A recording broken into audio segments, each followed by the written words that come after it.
All right, everybody. Welcome to the Cash Flow Empire once again every Tuesday night at 7 p.m. Central, where I personally just take pride on being able to advertise that. We talk about the dirty, the ugly, the truth about multifamily.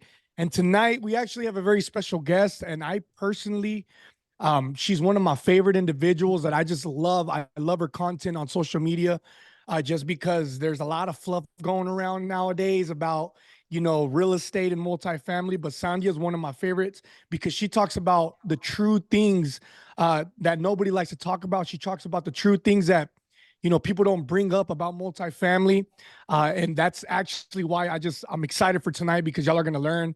It's gonna be very, very amazing. And that being said, please everybody help me welcome Sandhya Seshadri to our call tonight. Y'all show some love, some thumbs up, throw some thumbs up, some claps if you're live, just to welcome her tonight. And yeah, let's go. Just to get her in. So anyways, Sandhya, thank you once again for coming tonight. I'm very, very excited because I think you're going to bring a lot of value to our community. And that being said, I mean, just for starters, for those that don't know who you are, where you're from, just a brief introduction of yeah, who you are. Thank you so much, all of you, Sergio, Jonathan, Yoshi, all for welcoming me and giving me this opportunity to be part of your evening. I am Sandhya Seshadri, based in Dallas, married with a couple of kids. Been here a Dallas resident, Dallas, Texas for 33 years. Moved here in the 90s, which were the glory days of the Dallas Cowboys. And so I keep hoping it's going to happen again. So I moved here from India with 2 suitcases in hand, just like most immigrants. And my strong suit was math. And I was pretty weak in biology and other subjects. Came here like a lot of Asian geeks. Went to engineering school because of a scholarship. My parents made about $60 a month. And so there was no way I could afford college here without a scholarship. Went in Dallas to SMU, which gave me a full scholarship. Got hired after that with Texas Instruments in Dallas. Went into the semiconductor industry. Realized very quickly that all the business decisions were being made by marketing and sales folks who didn't even understand engineering and were telling us what to do. And so because of that, I said, I need to understand how they make these decisions. So my company was kind enough again to send me for an evening and weekend MBA program that I did for 3.5 years, again at a local college. And that's where I learned how to understand financial statements, what is marketing, what is product and pricing, all those basics. And then I joined investor clubs and I got into the stock market. Now I'm full-time into real estate because the stock market did well. But once I had children, the travels, the demands of my full-time job, I would have to fly, at short notice to places like Taiwan and Israel and stuff. And it got, a little exhausting after you have, a kid and, the kid becomes your priority as a mom. So I went full-time into stock investing and did well with stocks because the market did well. And we had a tax issue in the sense that all my money every year was kind of going to the IRS. So I stumbled into real estate from that. I did not have a handy person background. So I don't know how to fix a leaky toilet example kind of stuff. So I was always afraid of doing fix and flips or single family rentals for that reason. The margins just weren't there. Like in places like California, you might have a lot of appreciation in property value. But in Dallas, I just didn't see that. I mean, prices were flat for a very long time, right? Until the recent years. So for the $100 or $200 I might make, I would have to sign a recourse loan. I would have to screen a tenant. And every time they might call me on Thanksgiving evening with, a leaky toilet, I'd have to go fix that. So that just wasn't appealing. So I attended a weekend event like many of us do, which was an educational seminar all weekend long with Brad Sumrock based in Dallas. And he showed us that you could buy large apartments so you have the economies of scale. So the apartment makes enough money at 100 doors kind of sizes to where you can afford to have a third-party property management company running it for you. And you can have full-time on-site staff. So we have a property management company, we have an on-site property manager and a maintenance person to take care of these things. And that's what made sense. So that's what I do full-time now. I started out by investing passively. I had retirement money from the job I had quit. So I put that into an IRA and I used that to invest passively, established relationships with sponsors. And then me being the market expert of Dallas, just having lived here for a long time, you just know your streets, you know your cities, etc. So I found partners who were out of state and wanted to come into Dallas. And I said, you know what? You guys have the brains. You do all the, planning and thinking and strategy. And I'll just be a little brawn, follow along. I'm not worried about my financial compensation, etc. I just want to learn.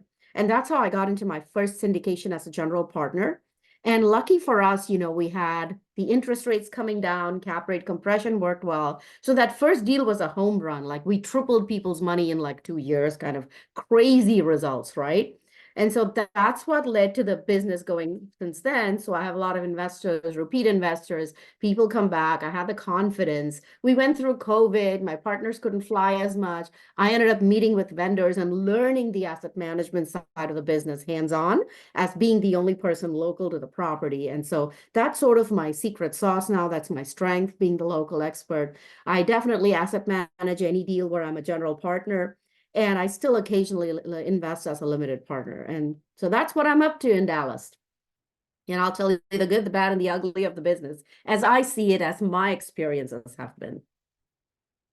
Wow, that's an impressive background. So from engineering to stock trading to getting into the real estate, do you feel like the skills and the experience in the corporate world helped you in multifamily? Hugely, because the engineering background gives me the confidence with numbers, right? So underwriting is not scary for me. Spreadsheets don't scare me. Financial analysis doesn't scare me.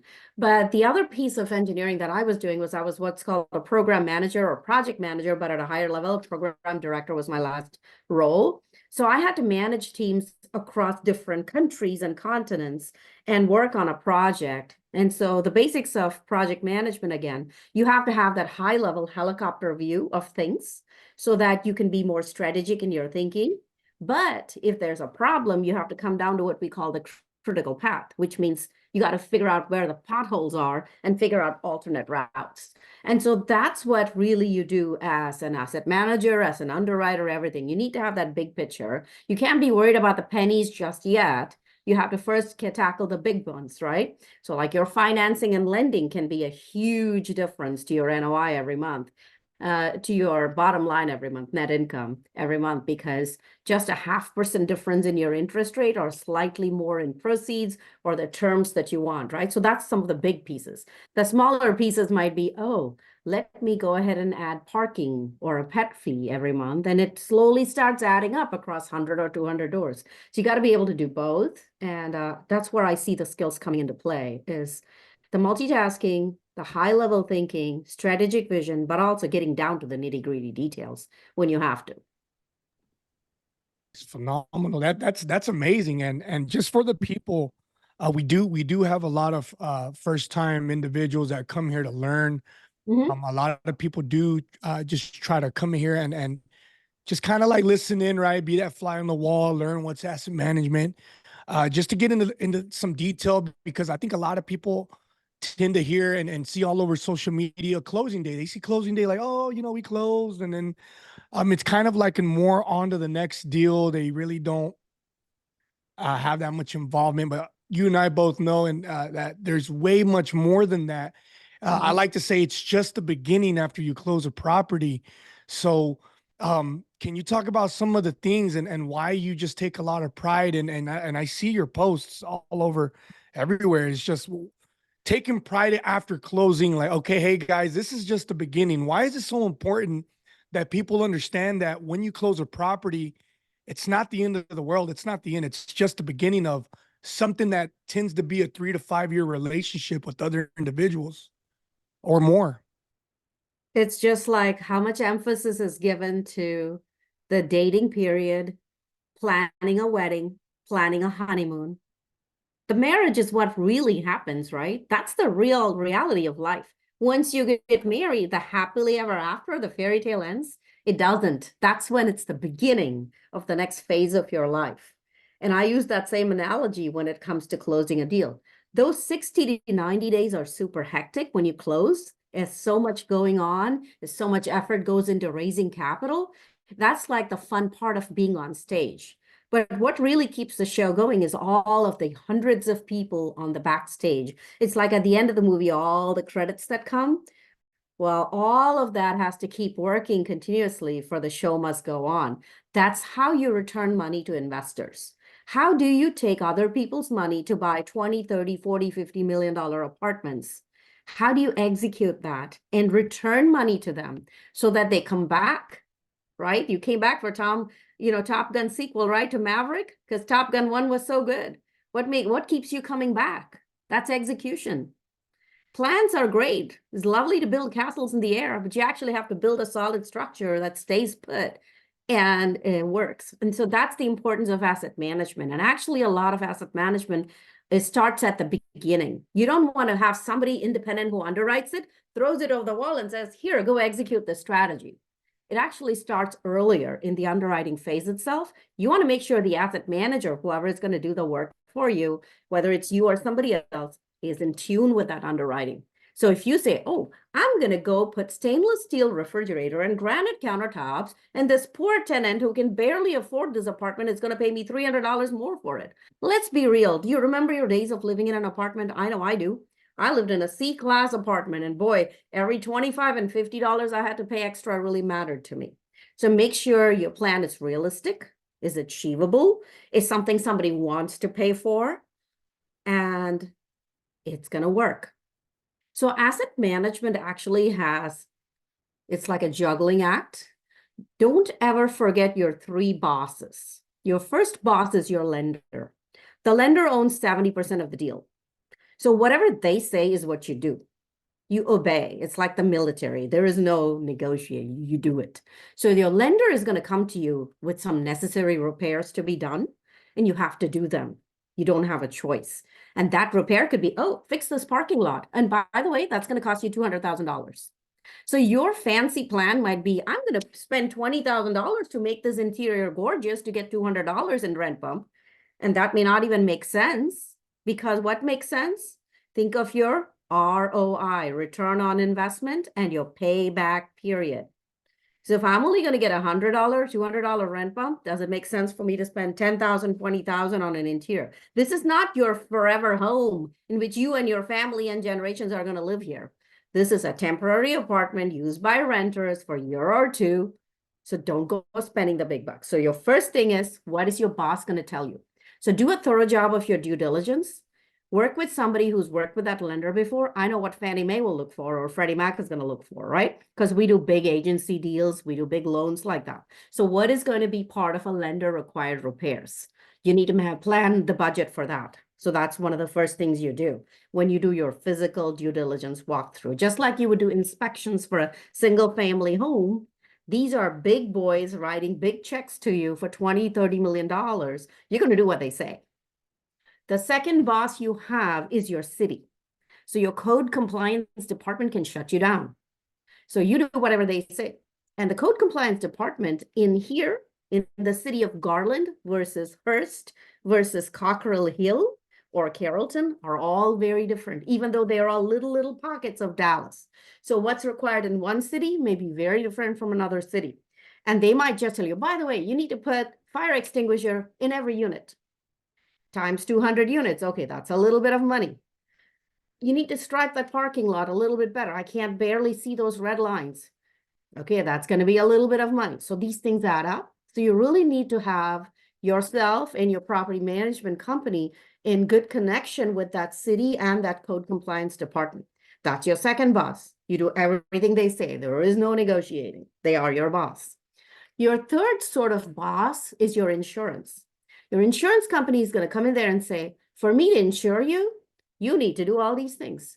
By the way, those railings between those, on the top of those stairs, it might have been 6 inches in the past, but now it's only 4 inches. So go fix that. Otherwise, I can't insure you. That's just a little thing. Go fix those stairs.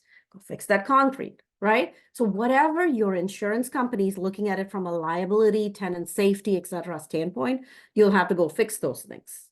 And so these three bosses can give you a list that's going to add up to several $100,000. So before you make grand plans to change the paint colors to your favorite football team colors or something, make sure the bones, the structure, the integrity, the safety, all of that of your residence is done. So that's a big piece of asset management that people don't even talk about. They start immediately getting into, oh, here's my detailed construction plan. Okay, that's just one tiny piece of it. So these are your three main bosses.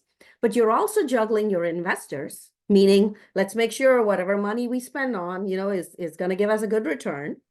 So why should I spend 20K, like I said, on an interior upgrade if I'm only going to get a $200 rent bump? This is not my primary residence and my master suite that I'm going to make into a palace, okay? And the other one is your own residence. What's something they're willing to pay for? What makes sense for them? Washer dryer connection? Sure. When you have a deep freeze like this, or you have, the lovely Texas summer in August, and a single mom with 2 kids takes her laundry basket and has to go 2 buildings down to a laundry center, and instead you give her a washer dryer connection or add washer dryers in her unit, she might be willing to pay for that. So let's put ourselves in the eyes, ears, shoes of our customer, which is your resident. Without them, you would not be in business. And say, what makes sense? What's an upgrade you would be willing to pay for when you are making $50,000, $60,000 a year, living paycheck to paycheck? What makes sense? Do I really care if my refrigerator is stainless steel or black? Not really. I don't care. Give me a nice washer dryer. Put me in a safe, clean, comfortable place. Let me get hot water when I turn the tap on. Let the shower work. Let me not have leaks. Let me not have some mold, right? Let me have structural integrity. Let my kid not slip and fall because you haven't maintained some piece of my property, right? So look at it from the eyes of these 5 different people. Residents and investors are your customers, and then you got your 3 bosses. And then you can start looking into your plan and saying, this makes sense, this doesn't make sense. Always run it by a property management company. If you're not vertically integrated, you probably have a property management company who's going to run this deal for you. Do they have experience in that area? Do they have experience in that little city? A new company coming in from, I don't know, some other state, the Carolinas or Nashville or somewhere, wants to suddenly establish themselves in Dallas, that's great. But you don't have established relationships. I want you to have connections to every possible vendor I might need. If I have a deep freeze and, pipes are bursting, I want you to be able to have a 24/7 plumber on call, right? That's useful. I also want you to know what residents in that demographic like. What do people pay for in Dallas? What are some weather-related issues I might have in Dallas? So you want to have a local PM running your property who can therefore look at your budget and see if the numbers are realistic. So every number in an underwriting, right? Like rent increases, sources of other income. Oh, I'm going to put a little stripe here and you're going to pay me $50 more just to park 3 doors down. Really? I'm going to shell out $50 because I'm too lazy to walk 10 spaces. Okay, so let's be realistic, right? Is that common? So that's where you got to go shop your competition. Is it the norm to pay $50 extra for a parking spot? Maybe not. How do you know? You got to shop the comps. What is a comp? A competitive property that a potential resident might choose instead of your subject property within a 1-mile radius with similar amenities, likely a similar vintage. So if your property was built in the 70s and there's a brand new apartment that was constructed 2 years ago, that's not a fair comparison. You're not going to get $300 more that they might get for their 1-bedroom apartment. So shop your competitors, your 1-mile radius properties, have a property management company that's got a local presence. They will agree with you on the budget. You want their numbers, you want their bless off for your rents. How much does a 1-bedroom, 2-bedroom, this square footage, this set of amenities, this kind of access, etc. get in that location? So my rents in Highland Park will be very different from South Dallas or Carrollton or Irving, because every little pocket has its nuances. So you need to really know your market. And your property management company will tell you what it's going to cost you for things like payroll, admin, repairs and maintenance.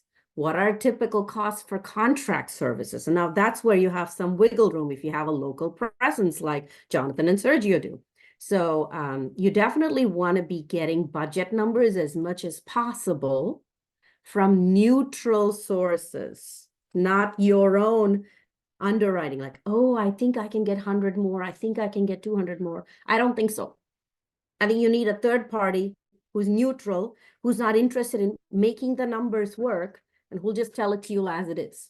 So your payroll, contract services, repairs and maintenance, what is a realistic realistic rent? What is a realistic source of other income? All of that comes from the property management company that's going to run this deal for you.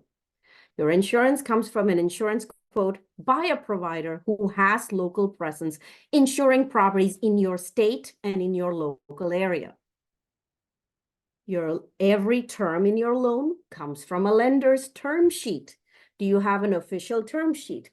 So in general, you might think a property in Dallas, it's not near any ocean, there is no floodplain. But if a creek runs by, there's a pond or lake nearby, you might think I only have 1 or 2 buildings in a floodplain. Instead, it could be what? 10 buildings could be in a floodplain rather than 1 or 2 buildings. Your insurance rate is very different. That's why you need somebody local to tour the property, drive the comps, look at that visual appeal of your subject property versus its competitors. There's a whole lot that goes into the initial underwriting where you want the eyes and ears of the asset manager or the person who's going to execute it to actually bless it and agree to those numbers. And I see a raised hand. Yeah, that was amazing. I wish I had that Brad Lee dropping bombs little button that I can just, I would have been dropping like 20 of those. And you made so many great points. And guys, that was just amazing. That whole time she just went off, like, make sure you do go back, look, and re-listen to that, because those are some of the things that you do have to consider when you're underwriting, especially all the new people in the house.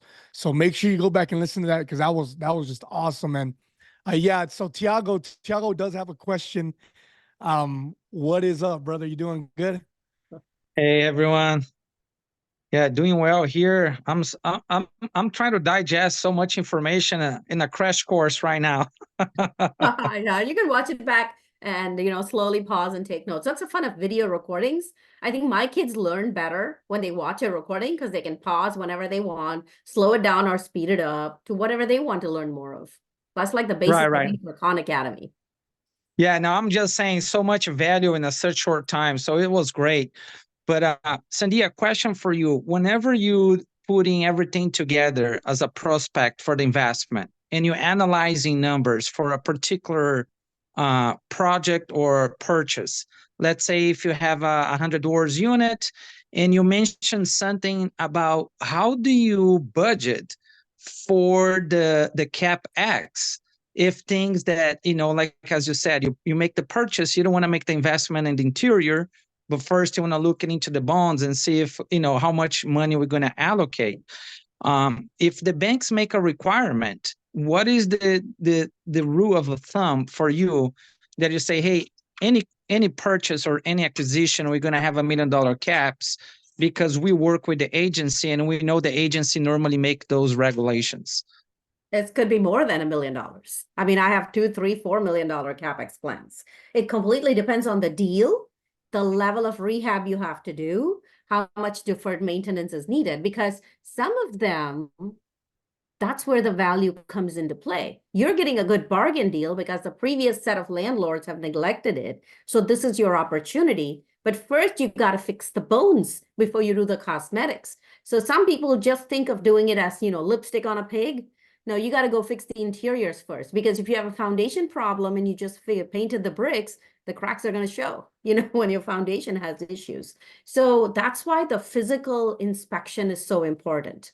So I like to drive by all my properties before I make offers on them. And I have a very good idea now, but back in the day when I was brand new and I didn't know enough about construction, I would drive with somebody who knows construction, right? So that's the point of multifamily. It's a team sport. You find partners who can cover your gaps and you have a strength that you offer to them. Like, I know my areas in Dallas. So you give me an address that says, South Polk Street. I'm going to tell you, don't go there. I don't care how gorgeous your property is. That's right by the Dallas Zoo in South Dallas. And that's an area where the crime is high.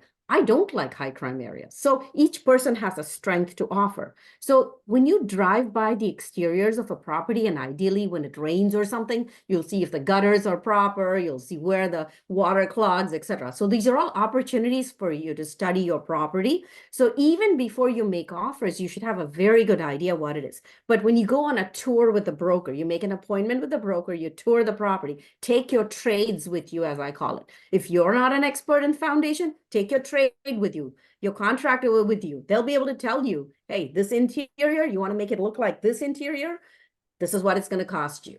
This exterior, I'm seeing cracks in that foundation, because you can do all your exterior drive-bys anytime you want, right? Even without permission. I mean, an exterior drive-by is not costly. So the parking lot is a big one they'll ding you on. The stripes of the parking lot, the areas where the foundation is showing signs of cracks. You could do a basic tour even yourself. You could secret shop. You could visit the leasing office. You could have them show you a vacant unit. That itself will immediately give you a very good idea of their amenities. You could do their virtual tours, etc. So the budget for fixing up and the unexpected deferred maintenance that comes up varies by number of doors, vintage of the property, and most importantly, who's been taking care of it, right? You know, when somebody loves their property, takes pride in it, pride of ownership, and takes good care of it, versus the ones where they don't. What are the reviews saying? What are the Yelp reviews saying about this apartment ABC? Do people say, oh, there's always leaks, there's always pest control issues, everybody's like really unhappy kind of stuff, right? Versus, oh, this is great, I love the staff, everything is so clean. Even when you drive by the property, you'll know that. Is trash picked up, right? Signs of neglect. So it's very hard to say upfront how much it is, but I would budget based on my exterior drive-by of, allocating a very good amount of money at a minimum, $1 million, $500,000 to $1 million, because deferred maintenance will always come up. And guess what? If you raise more money or you get more in planned for this deferred maintenance, it's great for a rainy day. A storm happens like this. You have a deep freeze in Dallas in Feb 2021, 10 days in a row. We had sub-freezing weather. We don't understand that weather.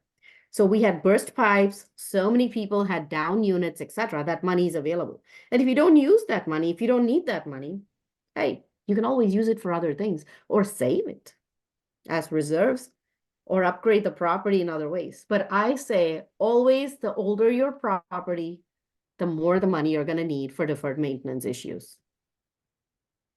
And what would you say is the most frequent contingency for the agency loan that you come across or you have came across? Like it keeps showing up on the deals.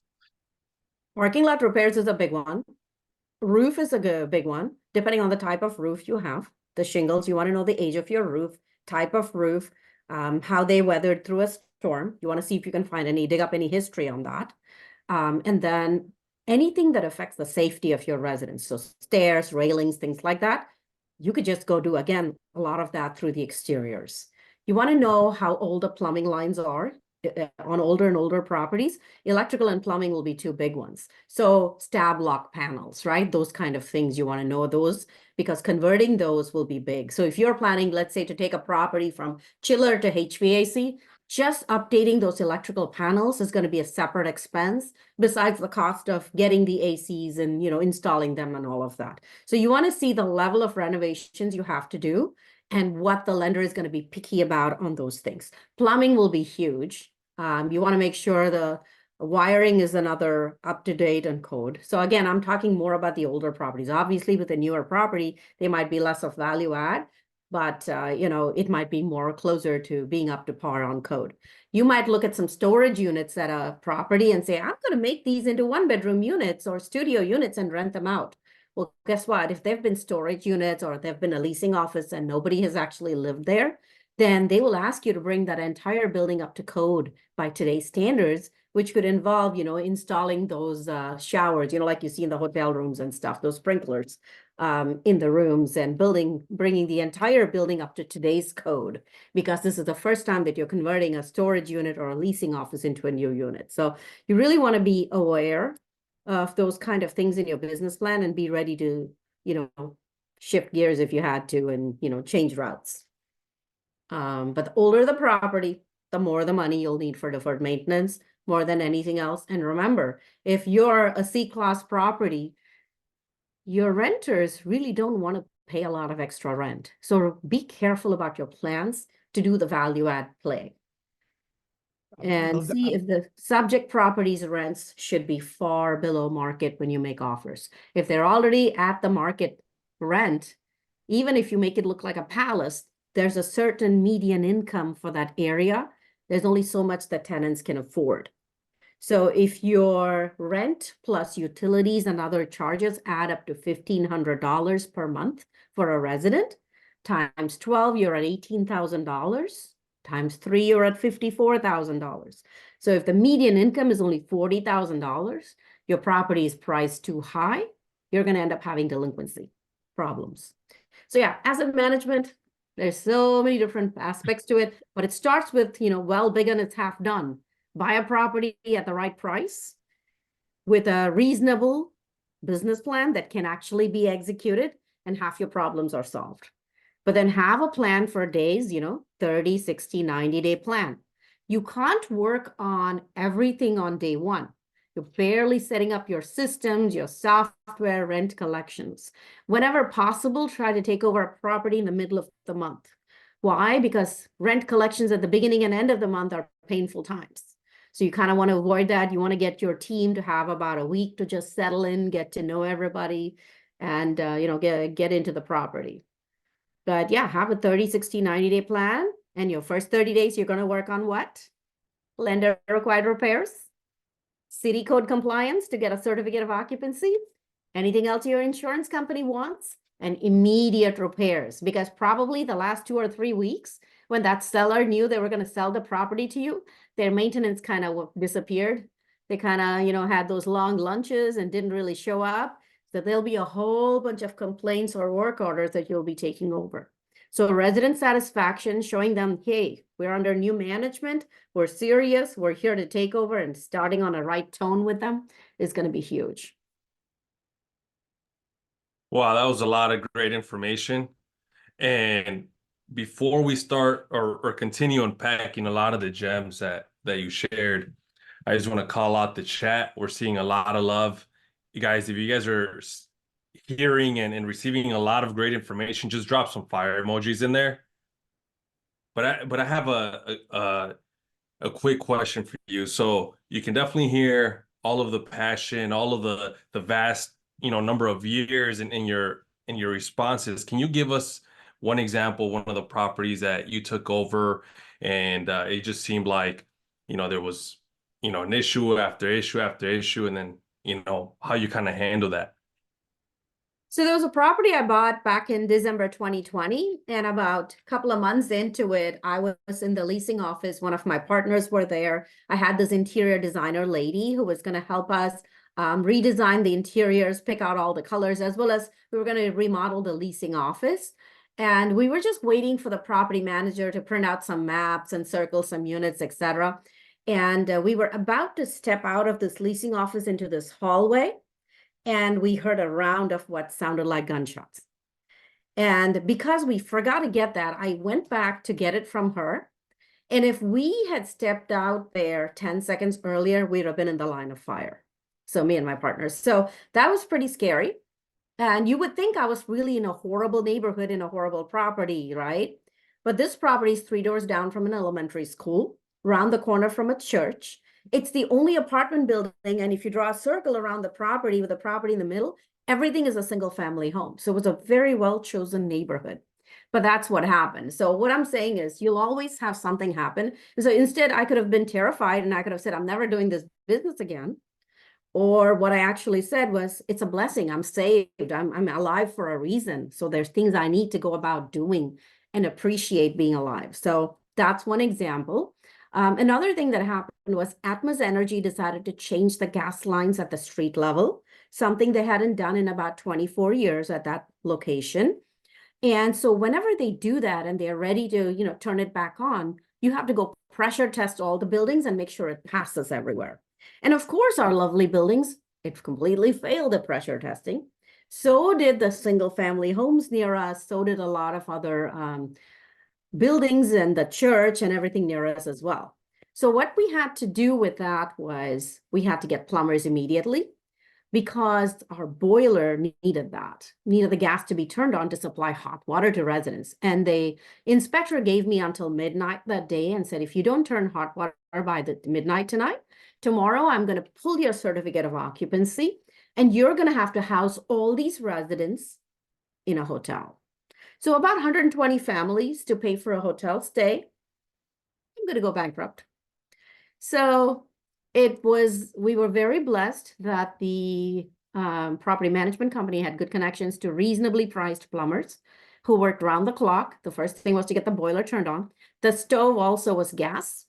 So what I did, because my property manager didn't have a credit card with that kind of a limit, I went immediately to the pizza place nearby and delivered pizza to everybody. So a lot of times I'll post about me taking pizza to residents. That always calms them down, tells them I'm there. The inspector saw that me as representing one of the ownership team was physically at the property delivering pizza. So he was like, all right, I'll give you till Monday, but if you don't, and then we gave them some gift cards, we gave them some refrigerated foods, etc. Because the fridge and the microwave were still working. It's just you don't have a stove. So I've had disasters like that happen. And so being close to my properties was a competitive advantage. Every time there is an inspection, I walk it with the inspector. So the city inspector knows me. The lender inspector knows me. There's 3 times he's come to the property. Every time he sees me, he's like, I know you'll take care of it. So we get dinged for a lot less. So it's a relationship business still. So trying to do remote management, I would say have somebody local, boots on the ground, even if it's not in your ownership team, have an employee, have someone who can walk the property for you frequently. But that's another example of a disaster that was averted. We've had storms happen in Dallas, as you know. I've had the roof blown. I post pictures of that. And so the first thing you want to always look at is my resident safe? Lives are the first thing. All material things can be replaced. You want to make sure people are safe. And so immediately we ask, is there a vacant unit where you can immediately display, put the tenant? We have some vacant units. Is it ready? So you always want to be turning your units and having the vacant units inhabitable and safe and available so that you have a backup for these residents. Another time we had a complaint about a plumbing issue and there was a leak under the building. So they had to drill through the concrete. And so they have this humongous hole, right? Bigger than the size of a dining table in somebody's kitchen. And it's the single mom, of course, with 2 little toddlers coming home. These guys have left for the day with a gaping hole in her apartment. And she's like threatening to call the city and this and that, right? And of course, it's always 5 p.m. on a stormy Friday afternoon when these beautiful things happen and unfold. So the first thing I said was, why don't you tape off that area to my property manager who's staying there? I said, tape off that area so her kids don't fall into this hole. Give her access, the keys to a vacant unit so her kids can run around and play there. And she has access to a kitchen there to cook. And now she basically has access to 2 units. She doesn't have to move. Her bedroom, everything else is fine. But now you give her access to another kitchen so she can carefully go there and do what she needs to do. So you have to be able to think on your feet. Always put your residents first. Put your resident safety first. Think of it as, if I'm this resident, how do I want to be treated? And so when you put your resident hat on first, you'll always make the right decision. Then you put on your investor hat and you say, am I doing right by my investors or am I spending too much money? Like, I can't afford to pay these people to stay in a hotel every night and still make this deal profitable, right? So what can I work around? How can I keep these residents happy while still being good to my investors? So I spend, $1,500 on pizza. Then I spend another $1,500 on some grocery items, but that's still way less than hosting 120 families per night in a hotel indefinitely till plumbing problems are resolved. So, it's not a cakewalk, I guess is what I'm trying to say. So here's this perfect image, right? Just like happily ever after, like a fairy tale for those of you who've been in relationships or married. Is it happily ever after? Does the fairy tale actually come true? So it's pretty much similar to that with apartments. Here's my image. I have this gorgeous home. A very nice renter comes in there, takes care of it better than me. The checks keep rolling in. There's no maintenance. I have nothing to do. I'm sitting in a beach, sipping this margarita, and the checks keep coming, right? That's just like the fairy tale ending of a marriage. It's not real. There's no such thing. Maybe there's a few cases where that happens, but it's never happened to me in my experience. So as far as my role goes, somebody's asked, what is my role after I purchase the property? Oh, I'm the control freak that monitors everything.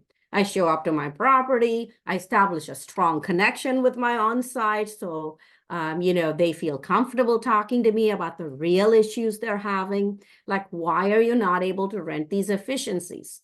Why is it that my vacancy is always these efficiencies? Well, they're very small and we have families wanting to stay here. So we're priced too high. Okay, let's reduce the price then. What's a reasonable price? I'd rather have it rented than sitting vacant, waiting for the last $75, right? So you need to have conversations. So I want to establish a relationship with my on-site. That's my first priority, so that they love working for us and they never leave. And I want to hire the best and I want to retain the best. And I don't want somebody to leave because they want to get $50 more for something and they didn't get it, Let's be real. So I also work a lot on renewals. I want to make sure my good residents stay. So the first thing we do is we go study the rent roll. We look at who's paid, who's not paid, and we want all the good residents to stay. We want them to be like our cream of the crop, if you will, the teacher's pets, if you will, from a classroom standpoint. We want them to be the ones to tell us what the real problems are. They're the ones who do the surveys for us. We want to retain them. So whenever their renewal comes up, 60 to 90 days out, we start wooing them. What does it take for you to stay? We don't want you to leave. Like, oh, the rent is increasing too much, or, oh, I want that nicer unit. I said, please move. We'll give you the nicely upgraded unit. We don't want you to leave our property, right? So focus a lot on renewals. So I want my property managers to have a 60% renewal target. That's big for me because then there's fewer units for me to turn. There's fewer units for me that are vacant and not collecting rent.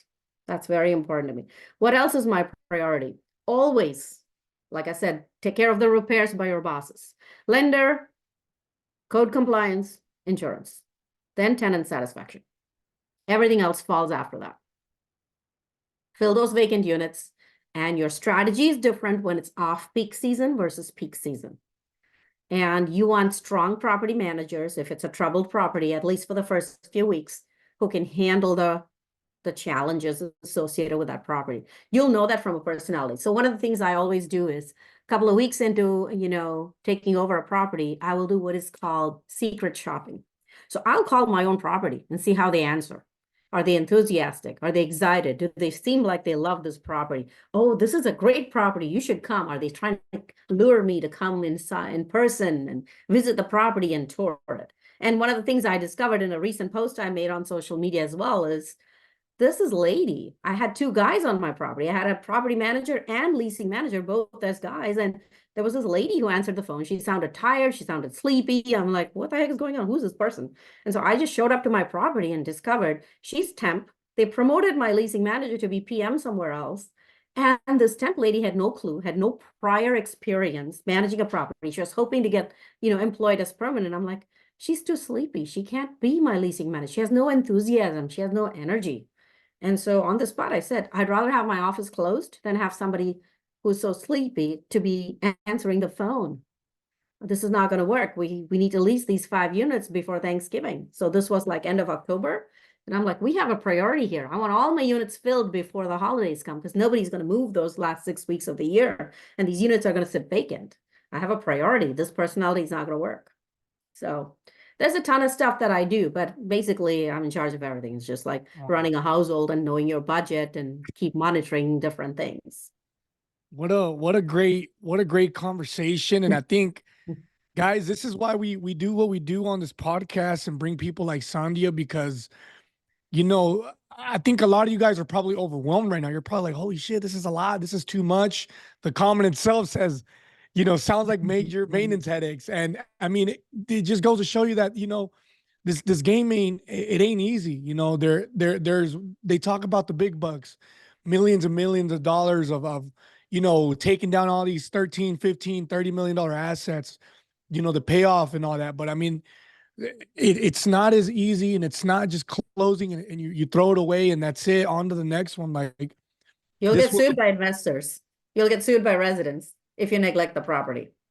And you're responsible for millions of dollars of other people's money, which is way more than my net worth. And even if I sold everything I got, I can't pay back my investors. So the deal has to perform. It's that simple. I simply do not have the wealth to pay my investors back. So the only way I can pay them back is if the deal does well. So I'm focused on the deal. So after you do this for a while, it's just like, the first time you try to drive, right? I have a teenager trying to learn to drive. He's all stressed. He's like completely like nervous about everything, right? Now you're on autopilot. You've been driving for over a decade. It's like, how does it feel? You're not even thinking and you're automatically doing so many things. It's just like that. The first few weeks you're managing a property, have a mentor who can see things that you can't see at your level. And then you start knowing, oh, these are the 5 or 10 things I got to watch for every time. These are the gotchas I don't want to forget every time. So always have CapEx money left over. Never spend it all within the first 2 or 3 months and have nothing left. You must have money for disasters. Spend the least you can the first few months, get a pulse for the property, then spend the big bucks. I just want to highlight the level of execution and being able to work under pressure. You're being told that at midnight you need to solve the issue at the property, and here you go buy tons of pizzas for everyone, right? Like, who would be upset after that? I mean, pizza is love, basically, in my opinion. How can you not make people happy, right? And you get pizza. Pizza solves a lot of problems in life. Angry husbands, angry kids, get pizza, right? We just think about it. So it's been a heck of a call. We want to go into breakout rooms really soon, and I got one more question for you, Sandhya. I think today we're being real. We talked about some fires that you put out. We talked about, you know, really the truth behind the operations of an operator, a true asset manager, a true individual that is you know, shopping and buying multifamily, taking care of properties. It's not easy. Disasters do happen. But for everybody that's in here that is just coming in, learning, you know, whether they're also investing, because a lot of us do have skin in the game. We invest in these assets, right?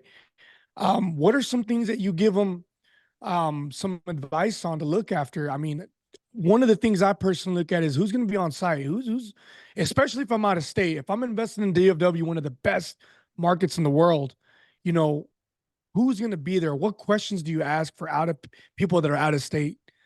Or what questions should they ask? What concerns should they have? Just to kind of start filtering why they should invest in that deal in general. So you're asking from a perspective of a passive investor? Passive investor, future GP. There's a lot of people here that do passively invest. There's a lot of people that eventually are passively investing and eventually do want to become a general partner as yourself. So maybe a little bit of both.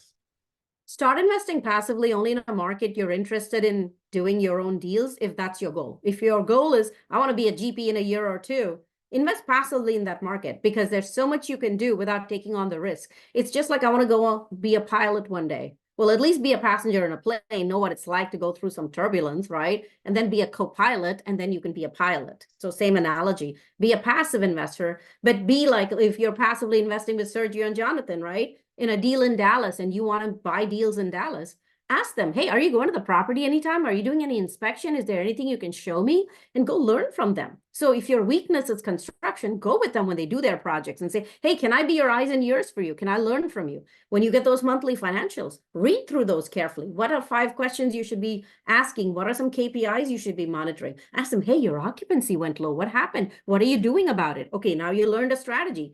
They did it on purpose. They want to get rid of some bad tenants. They're going to fill it up. They're going to rehab these units and fill it up with good tenants again, right? So ask them questions. Be an active passive investor. That's the first thing I would do. And if people are not local to the property or local to that area, and they're just strangers looking at strange data online and then investing in a property, I would be concerned. You need a local expert. There's nothing like local knowledge. That's why I don't invest in Houston, because block to block to block, the story changes in Houston.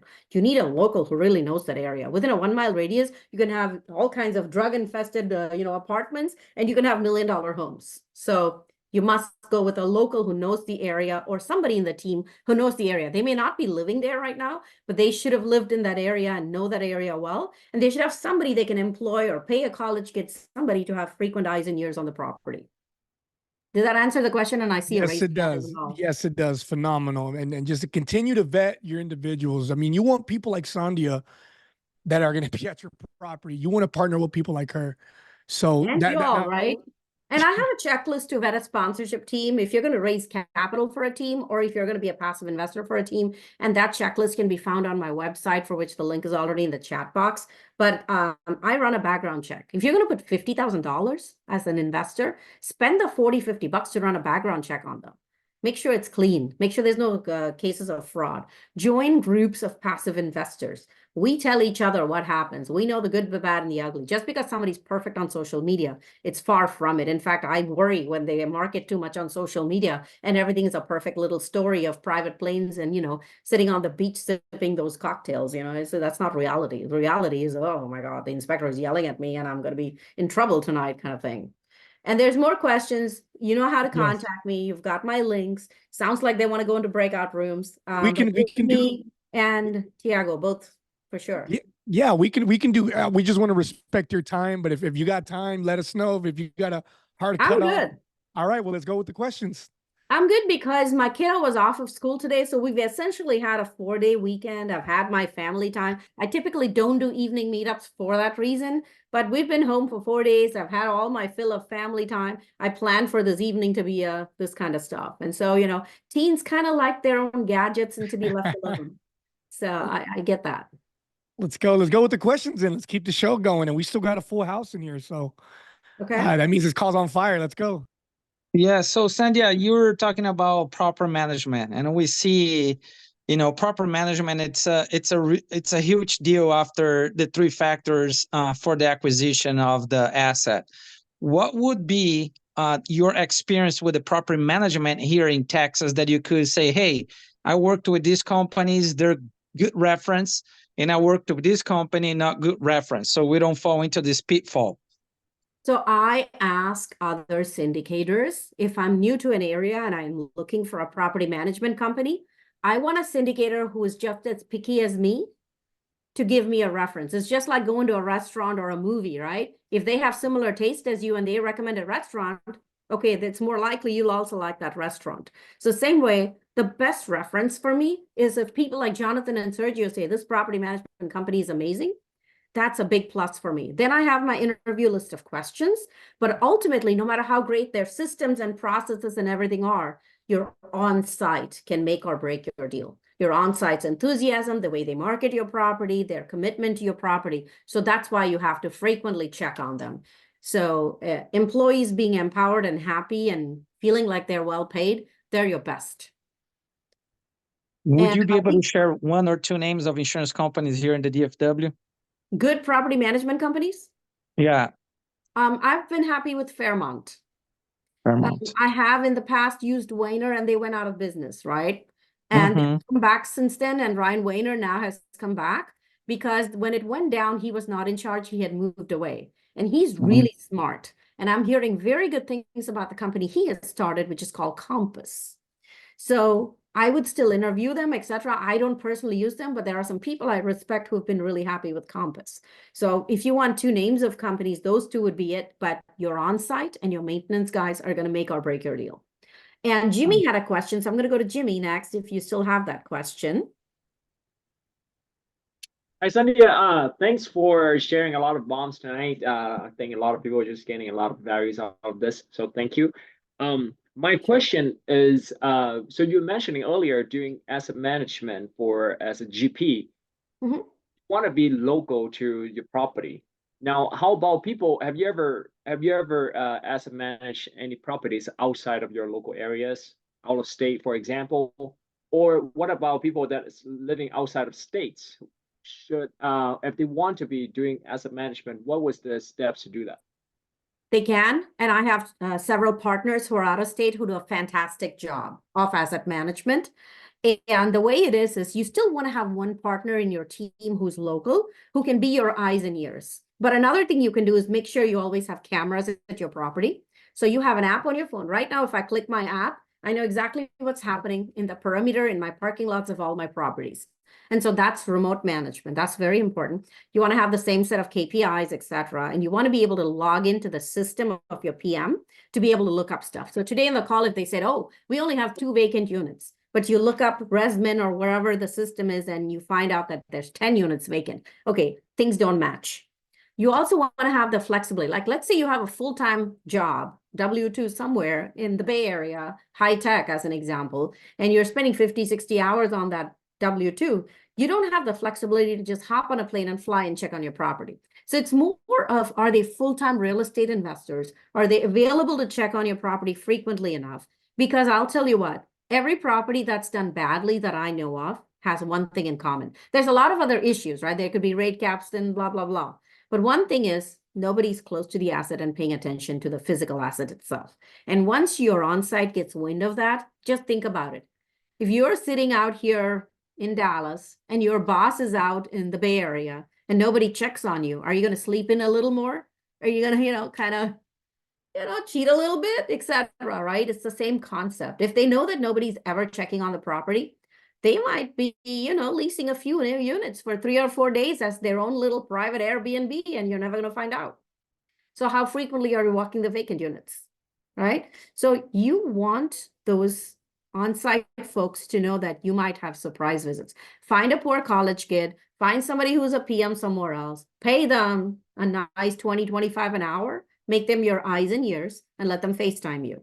You can sit there and remotely control everything from sitting in, Tahiti on a beach, provided you have somebody who's doing the eyes and ears for you, because I really think there is no replacement for that. But there's a ton of metrics, if they report the data accurately, that you can see at a glance and immediately tell, especially if you have sound financial background, from a financial analysis what's happening. Your rent roll is a gold mine. I mean, I could talk for 3 hours about a rent roll. That's why I launched my own mastermind focused only on asset management. So I don't teach people how to find deals. I only teach people how to manage their assets, right? So the rent roll is at least a 3-hour class. So the things you can do with a rent roll, right? Just look at your lease expiry dates. What are people doing? If you have 20 leases all expiring in January, can you turn your units fast enough? That's not a good strategy. You should probably stagger those leases.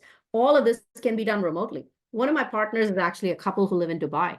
So somebody had asked in the chat, who's writing all your newsletters? So one of the roles we give the Dubai couple is do our newsletter. They're great with Canva. They put a nice, newsletter together, and we just fill in the financials. We have a once-a-month call or a text on WhatsApp, and we agree on what's to be reported, and they create the newsletter for us, right? So there's a lot of roles that can be done remotely. You could be on asset management calls remotely if you wanted to, and it's the same metrics we look at. And a lot of people don't visit their properties as often as they should. So you don't know the basics of how your property is actually maintained, because cameras don't still tell the full story. Wow, that is Remember great. and pay somebody local. Sorry, go ahead. No, I was gonna say that's great, and I think just going back to an earlier comment of yours, when you're doing the business plan, taking a look at the financials, and tying that into that comment you just made about the rent roll, like you also need to understand how many units you can turn over within a year, and that point of staggering, right? If you have 60% in a couple months, I mean, that's going to be a huge pitfall if you don't know how to manage through that. Yep. So thank you for sharing that. Michael, great to see you, man. Looks like you have a question. Good to see you too, Eddie. Hi, Sandhya. I'm Michael Still. Nice to meet you. This has been wonderful so far. Awesome. I have 2 questions. So the first one's quick and simple. Can you have a full-time job and realistically be an asset manager, general partner? If you have flexibility in your work schedule and you live close to your properties, it's going to make it a lot easier. Anything can be done, but the biggest thing is the flexibility, because your leasing office is only open like 8 to 5, right? And so if you're 8 to 5 in your W-2, you can't visit your property as easily. And your manager has to be willing to stay late in the evening to meet with you, to have those asset management calls, etc. So anything can be done, provided you have the flexibility to do it. I mean, we all put in 12, 13-hour days, so it is possible to do 2 jobs. Okay, perfect. And then my second one is, you said that there's a lot of KPIs you track. What are some important ones that you track? Collections is always number 1. That's something people can't fake. So how much did you collect that month? From rent, from fees, from other income, everything total, right? That's the number 1. Did I meet my top line revenue goal for the month? So when you write your annual plan and budget and you present something to investors, let's say you said, I'm going to make $1.2 million this year. Well, that's $100K a month, right? In collections. Did you collect That's number one. Then your expense ratio. What are my operating expenses? And I always look for trends, right? Month to month to month. Are they even? Is there a sudden spike? Did I lose maintenance? Did I get a temp agency? Did I get overcharged for personnel? What's going on? Or did I suddenly have some repairs and maintenance, extra work to do? Can it be below the line or above the line? So expenses and expense ratio. On a stabilized property, I shoot for 40 to 50%. On a new property, it might be 60%. So that's your opportunity. Look at that T12 of the property you plan to acquire and see what their expense ratio is and see where there is wiggle room for you to reduce it. So collections, operating expenses, subtract the two, NOI, net operating income. That's gold because that's what's going to determine the value of your property. NOI divided by cap rate.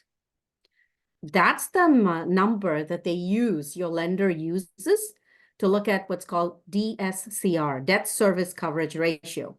So for a household, is your paycheck enough to cover your mortgage payment and pay all your bills? It's sort of like that. So NOI is very important. After that, my capital spending for that month. Did I get some unexpected leaks and plumbing repairs that, I had to spend money on? So what is my bottom line net cash after paying my mortgage, after paying for all these capital expenses? What do I have left over? How much was within budget?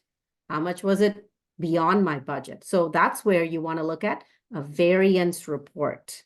Budget versus actual for all of these numbers. So this is the money, right? So these are my 5 money metrics: revenue, operating expenses, net operating income. Is that enough to cover my debt service coverage ratio? So how much did I spend on capital? And then my net cash. Bottom line, what's left over? Do I have money left to put food on the table, pay back my investors, et cetera, et cetera? You want to be a profitable business. You don't want to be negative net cash flow month after month. That's not going to work. Then the other obvious metrics, occupancy. Occupancy is huge, right? Fill those units, heads in beds, especially in the winter. That's important. Do shorter term leases, extend those contracts instead of doing 12 months, all coming off in December when nobody was going to move. Make it 13 months, make it 14 months, stagger those leases. So occupancy and then delinquency. Delinquency is I have 100 units, 90 are occupied, but only 85 paid. So those extra 5 units that didn't pay are contributing to my delinquency. So even though I have 90% occupancy, my economic occupancy is more like 85%. You want to address that. You want to know why they can't pay. What happened? Did they overspend at Christmas? Remind them rent is still due. I'm giving you a service. You should be able to pay. You signed a contract saying you will pay. So you want to track occupancy and delinquency. And then after that, there's a lot of great reports you can track. Like I always look at my rent roll. There's something called availability report. Availability report tells you what's happening in the next 30, 60, 90 days. How many leases are expiring? Who said they're going to move out? What am I going to do to fill those units? What is the level of rehab I have to do to those units? How many units are sitting vacant? Like empty seats on a plane that took off. Money I'll never get back. So you want to track all of those. So there's a whole bunch of in-depth metrics for you to track. And there's a lot of tiny little things to track, but like other income. What are all my pieces of other income? From every little fees involved, right? You could be tracking those in depth.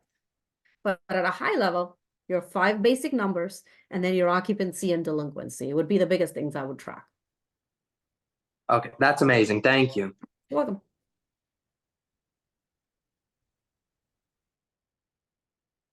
So there's somebody asked about other groups that I'm a part of. I'm part of a mentoring program, but there's a ton of networking groups just like this one. So there's a lot of them that meet on weekdays virtually. So it doesn't matter where you live. You could join these meetups. So one of them is this lady called Angel Renee Williams. Every Monday at 11 a.m. Central Time, she has what's called Marvelous Mondays. That's her meetup. It's a great meetup. Then there's this Yona Weiss, the king of cost seg, who is famous for his cost segregation with Madison Spec. He's got one that's on Wednesdays. And then there's also George Roberts. So if you want to send me a note, or I'll make a post that Sergio can share with the group. How about that? of the regular meetups that I recommend going to, just to have a network of investors, because we talk to each other and we know the bad apples to stay away from. So some people look perfect on social media and tempt you to raise capital for them. And there's a couple of simple questions you can ask them, right? And they're not going to tell you the whole truth, but it's, how many full cycles have you had? How did they actually do?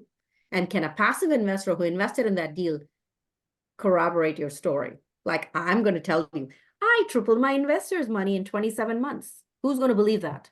You need to talk to a passive investor, because I'm only going to tell you the good stories, right? Well, I tell you the truth as well, but you know, if I tell you something wild like that, like 27 months, I tripled people's money, you should immediately say, who's a passive investor who can verify that story?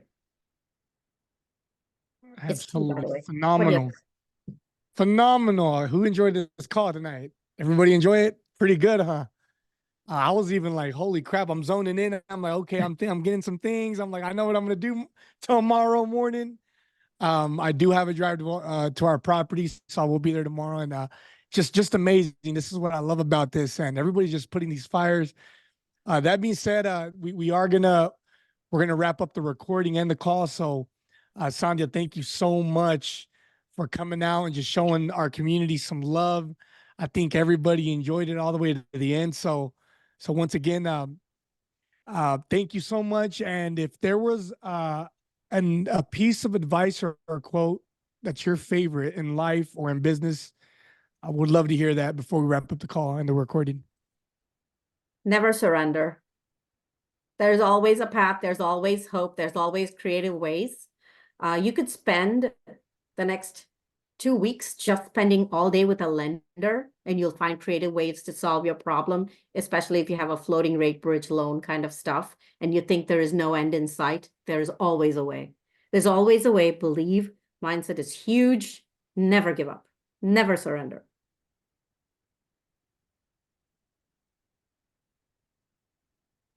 All right, John. Still you thinking, cut it? Sergio? Still thinking?